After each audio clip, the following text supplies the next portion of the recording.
Welcome back, everyone. I'm Brian. You are Chords and Notes Nation, and you have been invited again into my living room to have a seat. And we are going to watch some more history documentary on Indonesia. I worked all day. It was a long day. It was a beautiful day, wonderful day. And I'm thinking, as I'm at my regular job, what am I going to do for the channel here? And you know what? I got to continue this historical documentary discovery of Nusantara, of Indonesia, of the history. Yes, we're going to get more into geography and culture and all of that stuff as well. But history is where it starts for me. So, what do we have today? How Indonesians defended against the Mongols, from the Kings and Generals YouTube channel. So you'll be able to find the original documentary there. I'll probably link it at the end of this. So if you want to go back and watch that, you have access to it. I do not remember the names of the people involved in this. But I do know this was during the Majapahit Empire, when their ruler had rejected very rudely the Yuan dynasty's request, we'll put it that way, for tribute. It was Kublai Khan who was at the throne of the Yuan dynasty in China at that time, and the ruler of Indonesia pretty much said no, did some bad things to the emissaries. That upset the Khan, and I think it was like 3 years later, he sends boats full of Mongol warriors at that time to exact some revenge and stabilize relationships between Nusantara and China in his favor. Finding out that the ruler was dead and there were a couple of factions vying for the throne, one of those factions said, hey, you know what? If you help us get rid of the sitting prince, I think it was a prince, and help install us, then we'll do what the Khan wants. We'll pay the tribute and, all of that stuff. And so they did, as I remember the story. And then, once he was in place, he turned on the Mongols. But they were out of luck because this was not their land. And they're at a time when the monsoon winds that season was just about over. They'd have been stuck there. So they just all took off, went on the ship, got on the ship and went back. That's the part that I remember from the previous documentary. So we're gonna dig deeper into it with this one.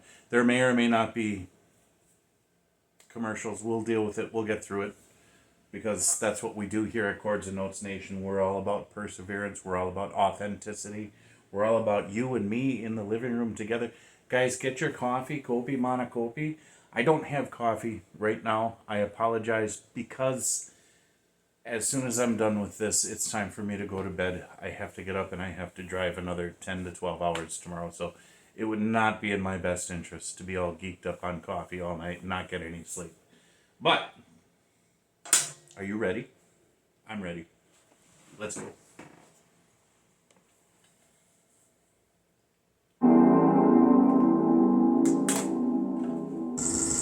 The most famous of the failed Mongol naval expeditions of the 13th century, it was not the only one. In the early 1290s, Mongol ruler and emperor of the Yuan dynasty, Kublai Khan, ordered a fleet to sail from southern China to Java in modern Indonesia, a campaign which resulted in a humiliating retreat. The expedition against Java was one of the last military campaigns ordered by Kublai in his long life, and like many of these later invasions, cost the Yuan heavily in men and resources for little gain. In this part of our series on how to defend against the Mongols, we look at how the inhabitants of Java were able to prevent their islands from becoming part of the Mongol Empire with little damage to their own people. This video was sponsored by our kind YouTube members and patrons. Becoming a YouTube member or patron is the best way to support our work, so we're now providing our supporters with exclusive videos to thank them. Join their ranks to watch the Pacific War series, alongside the First Punic War, Sulla's biography, the Italian War of Unification, Risorgimento, the Russo-Japanese War, Albigensian Crusade, History of Prussia, and much more. 80 or so exclusive videos in total. In 2024, YouTube members and patrons will watch series on the Fall of Sparta, the Reconquista, Second Punic War, Spanish War of Succession, and Russian Civil War, and will continue getting early access to all videos, access to an exclusive Discord server, will know our schedule, and vote on future videos. YouTube member and patron support allows us to keep the majority of our videos free in a world where YouTube monetization income is very uneven. If you want to support our work, join their ranks today via the link in the description and pinned comment. Thank you. Alright, here we go.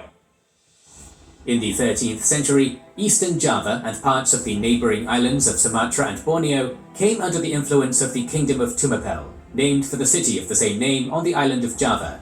It was also known as the Kingdom of Singhasari, thanks to its king Jaya Wisnuhardhana, who changed it to be called this.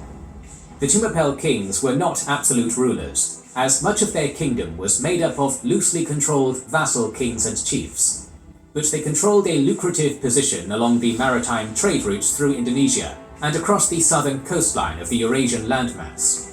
By the 12th century, Java was a leading exporter of goods from India to China, especially rice, pepper, and safflower dye, while in turn importing gold, silver, lacquerware, iron goods, and ceramics from China.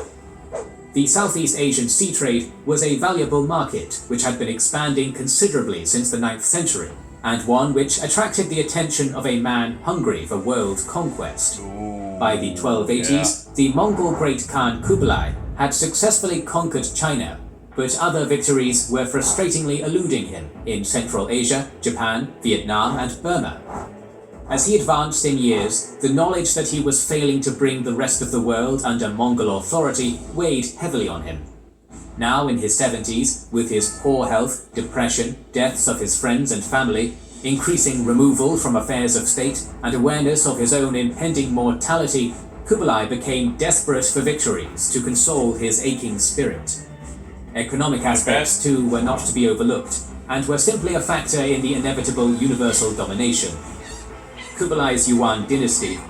You know, that's important to note, the motivation that there were other things going on as well. And the Khanate, starting with Genghis and on to Kublai, it was about world domination. And probably may have been the largest empire outside of the British Empire, which would come much later. But if you think about being a ruler who has this idea of this divine destiny to rule the world, and it's not happening in your lifetime, and you're starting to feel time creeping up on you, there has to be this sense of failure, fear of failure, this pressure to, okay, let's not fail, let's succeed, let's do it now. It may cause you to rush your strategy. It may cause you to change your strategies and make foolish moves. Who knows what was going on? While influenced by China's Confucian norms and traditions, maintained the Mongolian practicality regarding merchants. Rather than treat them as an inherently lower class, they were invited and rewarded, and trade encouraged. The Yuan government partook in this with the conquest of the southern Chinese coastline, establishing a Bureau of Maritime Trade at the major port of Quanzhou. The Bureau not only oversaw and taxed the trade in and out of Quanzhou, but sought to actively encourage it while settling foreign traders there. Contacts were made across the region, from the Southeast Asian coast through the Philippines, Indonesia, including Java and Sumatra, to India and the Iranian coastline. There is evidence for South Indian-style Hindu temples with Tamil transcriptions in Quanzhou from this period, a significant Muslim population, and resettled Persians who called the city Zaytan, by which Marco Polo recorded the name. Speaking of polo, there is also evidence for an Italian trading community in Quanzhou. It was an entry point for the world. It was the port that Ibn Battuta, during his journeys in the 1340s, arrived at. The Yuan dynasty had a keen interest in trade and sought to extend their control over it throughout the region, at the same time extending the Mongols' heavenly mandate to rule the whole of the world. With these considerations, Kublai Khan increased diplomatic missions across the seas of southern Asia, from Malabar. And that's also important to note that not all conquest is military and conquering, the physically going in and conquering.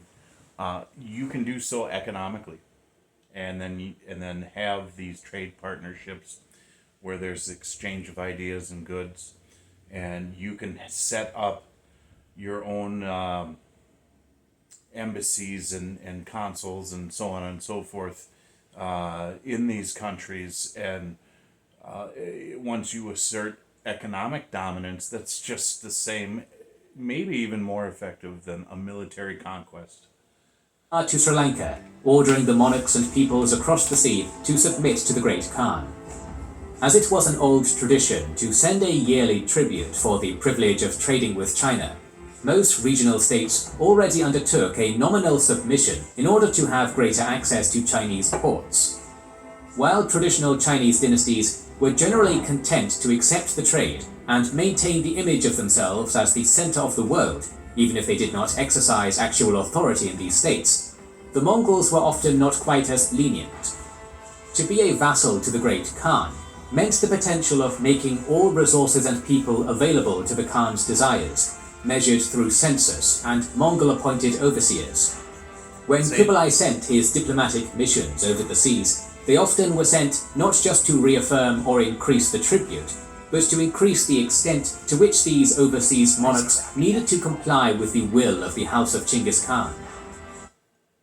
As an Old Spice hair rescue worker, we're not. No. I don't know. Mission, an envoy named Monk Chi arrived in the court of Katanagara, the king of Tumapel, sometime in the 1280s. Katanagara had been the king since the 1260s, and had shown himself a haughty individual and firm adherent to Tantric Buddhism. Since his ascension, he had expanded his kingdom over eastern Sumatra and most of Java. By all accounts, Katanagara was quite keen to solidify his control of trade and spice routes, but much less keen on sharing it with the distant Khan. In the various sources, after feeling offended by the envoy Monk Chi and his demands, Katanagara either insulted him, branded his face with a hot iron, cut off his nose, or outright killed him. Ooh, in either case, he had committed a grievous insult on an envoy of the Great Khan, which, as you may have heard, was not something taken lightly.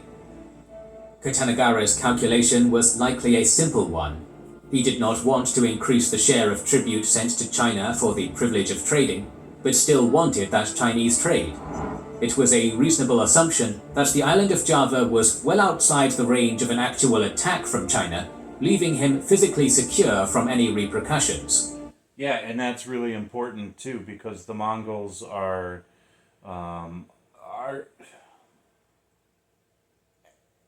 they're land-based, right? They're not a naval empire like Majapahit with Singasari. I know it's a bunch of kingdoms together, ruled under, but the Majapahit, and so you're on an island or many islands that are far away, and you are in control. You're a naval empire, and you are in control of the waterways, the passageways. This is your life. They're already trading. He's already given them tribute already, and he's like, no, you're not raising the tribute on us. Come and get some. Let's see what happens. Once tensions had cooled, Katanagara could hypothetically send an apology mission and resume trade. These were reasonable assumptions, but Kublai Khan was not feeling reasonable. Oh no, he's By the getting later old. 1280s, He's the tired of deaths this of Kublai's closest confidant, his wife Chabi, chosen heir Jingim, and his most important advisors, as well as alcoholism and depression, had clouded his judgment. Kublai's earliest That'll do campaigns against the Dali Kingdom and Song dynasty were marked by thorough preparation and intelligence gathering, taking advantage of weaknesses within the enemy to bring the final victory. Decades later, isolated and depressed, surrounded by yes-men who lacked the ability to stand up to him, and desperate for victory, Kublai had come to rely on throwing manpower at a problem, hoping tactical there you success go. would lead automatically to strategic victories. Kublai's knowledge of Java was minimal, but he did not care. The ruler of some island in the sea had no right to insult the master of the world. Thus, Kublai ordered an attack upon the kingdom of Tumapel to bring Katanagara to heel. At least this is the understanding from the Chinese language sources of the Yuan and Ming dynasties. One side of the In story. the medieval Javanese and Balinese sources, the incident with Mengqi the envoy is unmentioned. Instead, Kublai was a friend of the minister, Madura Wiraraja, who requested Kublai provide military assistance to the royal family of Tumapel. In this version, Katanagara was usurped by a man named Jayakatwang, and Kublai's forces quite respectfully came, defeated the usurper, placed the rightful heir, Katanagara's son-in-law, Raden Vijaya, on the throne, and took in exchange only a beautiful princess for Kublai to marry. Generally speaking, most reconstructions rely on the Chinese account, though the Javanese sources are interesting for how they justify and depict the Yuan presence. Regardless, an invasion fleet and army were prepared in 1292. 20,000 men, mainly from southern China, were mobilized aboard 1,000 vessels. 20,000. This army was led by the former Song commander Gao Xing, the navy by a Uyghur named Yikmis. Okay, he said 20,000 on 1,000 vessels. Wow, that's 2,000. That had to have been some big boats, man. And all were under the overall command of a Mongol named Shigi. The commanders prepared carefully, having learned from the disastrous naval assaults on Japan and Dai Viet. They had on board a year's supply of grain and 40,000 ounces of silver to purchase more supplies. The commanders met with Kublai himself before their departure. The Khan of Khans told Shibi to leave naval matters to Yikmi's expertise, and that they must proclaim on their arrival that they were not an invasion force, but merely there to punish Katanagara for harming a Yuan envoy. 20,000. If true, it may reflect an understanding that facing battle in unknown lands, against a foe they did not know, was not ideal. The strategy, it seems, was merely to overawe the Javanese. The mere threat of their presence anticipated to be enough to earn a victory. The fleet set out in the winter of 1292-93, making a short stopover in Champa, now paying tribute and at peace with the Mongols. There, officers were dispatched on diplomatic missions to Lamuri, Samudra, Perlak and Malayu in Sumatra, seeking tribute and submission. By March 1293, the fleet was off the coast of Java and preparing to make landfall. It was decided to send a diplomatic force ahead of the main fleet to convince Katanagara to submit and avoid having to make landfall at all.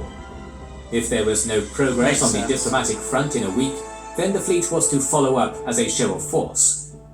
The diplomatic mission found no success, for matters had changed considerably in Java by the time of their arrival. The haughty king of Tumapel, Katanagara, was dead, slain by his vassal Jayakatong of Gilang, based in the city of Kadiri. Katanagara's son-in-law, Raden Vijaya, based in Majapahit, was resisting him, and the Yuan arrived in the midst of a civil war. Yes. A week after the envoys were sent, the Armada landed at Taban, where part of the army, under Gao Xing and Yikmis, disembarked and marched to Pachakan. The rest of the army was to follow aboard the ships under the command of Tukadege, sailing through the Straits of Madura to rendezvous with the land force. At Pachakan, Jayakatong's navy blocked the Brantes River, but made no move against the Yuan. The Yuan commanders landed and set up a banquet, inviting the Javanese to come over and discuss terms. No response was made by the Javanese, and after a while, the Yuan fleet and army advanced. Jayakatong's navy retreated before them, and after garrisoning Pachakan, the Yuan forces made their way inland along the Brantes. Morning in hard-working America.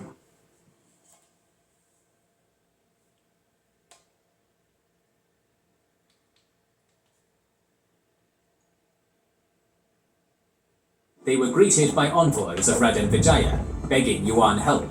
The young prince only had a small force, and Jayakatong of Gilang's army was on its way to attack Vijaya's base at Majapahit.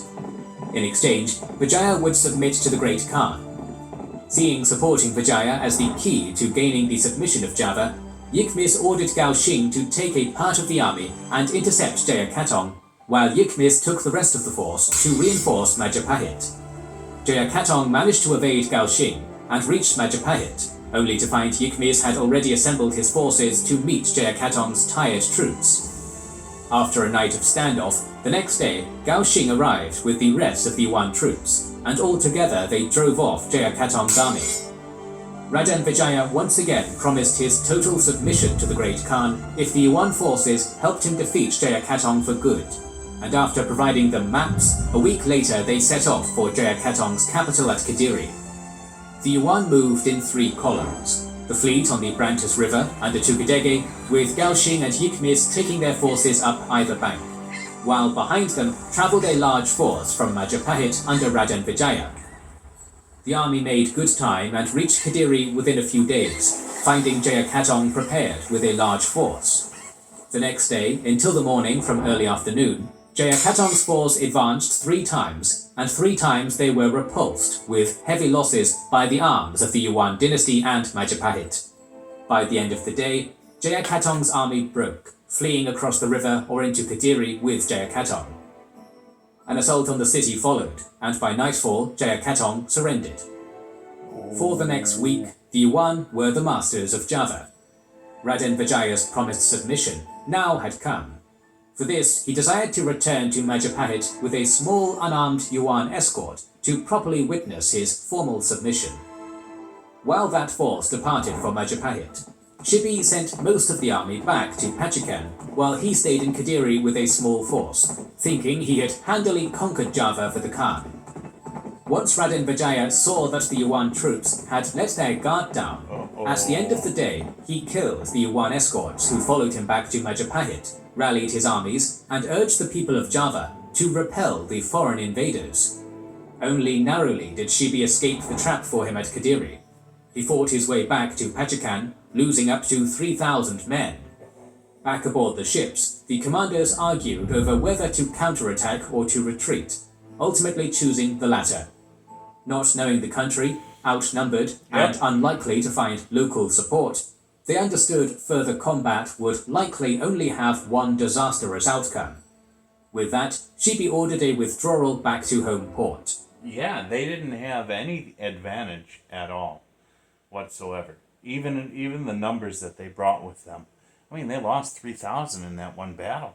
You know, they were wiped out, but they still had quite a few. But it's not their home. It's not their territory. Their supply chains are non-existent.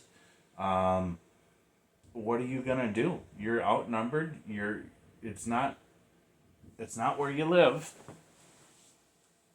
That makes sense. While they did bring back some trophies, maps of Java, population registers, spices, gold, silver, rhino horn, and prisoners, this did not offset the costs of the campaign. Not as disastrous as the invasions of Japan or Vietnam, even this tactically well-executed campaign could not be turned into a strategic victory, and resulted in a humiliating retreat. Kublai was furious, punishing the commanders, stripping them of a third of their property, and rewarding them with 50 blows from the rod.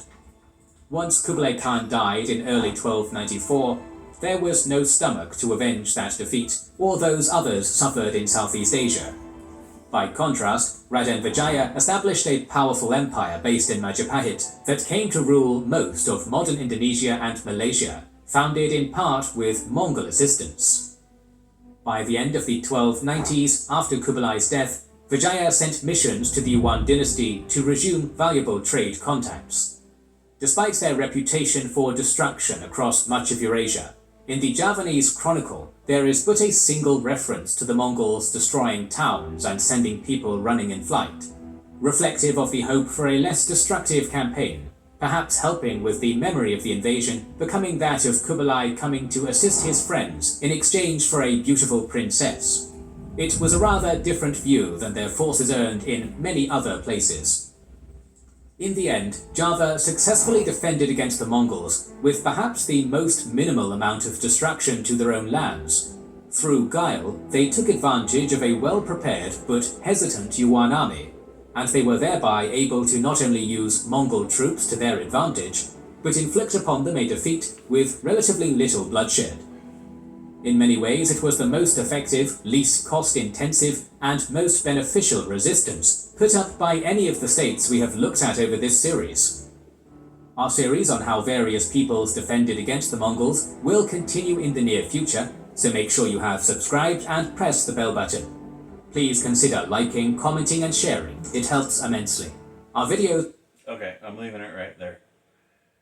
Oh, they even got... Oh, cool. They've got videos on Middle Earth. Oh my god. I'm gonna geek out on that channel. Okay, so... Yeah, I mean, this kind of fills it in a little bit more than in the other... The Majapahit Empire... Rise of the Majapahit Empire video that we watched. Yeah, I mean... all over Southeast Asia. You know, those island countries. Very difficult to take over. You know what I mean? I mean, the Europeans came in, but still, it wasn't very easy. And we're going to get into the Dutch next. But I find it fascinating that, first of all, I still don't... I'm bad with names. But he was very shrewd in understanding, listen, I got the Mongols here, and I know what they want, and I'm going to tell them, I'll give you what you want, but you got to help me get rid of this guy, because he's claiming the throne that should be mine, right?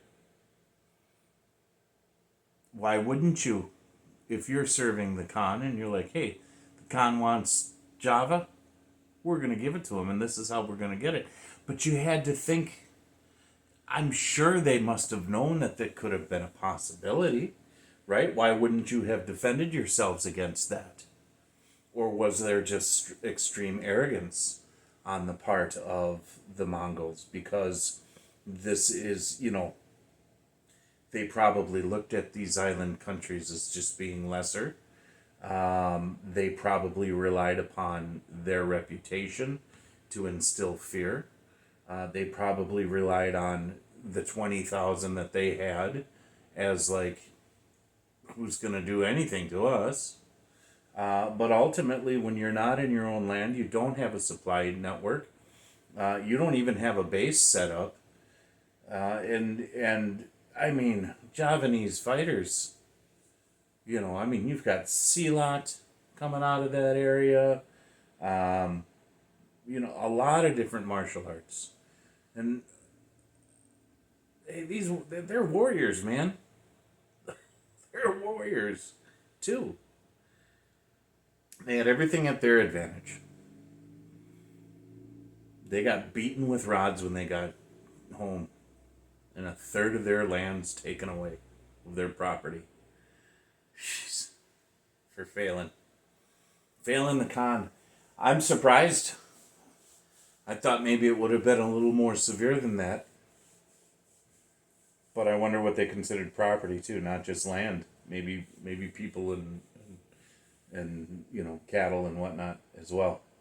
So, yeah, I mean, and it sounds like that the Mongols had issues all over that area. They just couldn't get her done, you know. And that's an area where the peoples are very closely related, you know. Philippines, Indonesia, all of those island nations, and you know, even into Vietnam and Cambodia and whatnot. So it's very cool. It's very cool to see this. What I am most interested in, though, is the disparity between the historical records And it's interesting that most historians will take the side of the Yuan dynasty. Now, it doesn't matter what side you're on, it's going to be colored in your favor, right? That's just the way it works when you write these things down. Very rarely is it written down objectively. It's a very subjective lens. But, that the Indonesians didn't even acknowledge it. And it's a completely different kind of story. So why would they take the Chinese accounts and disregard the accounts from Nusantara?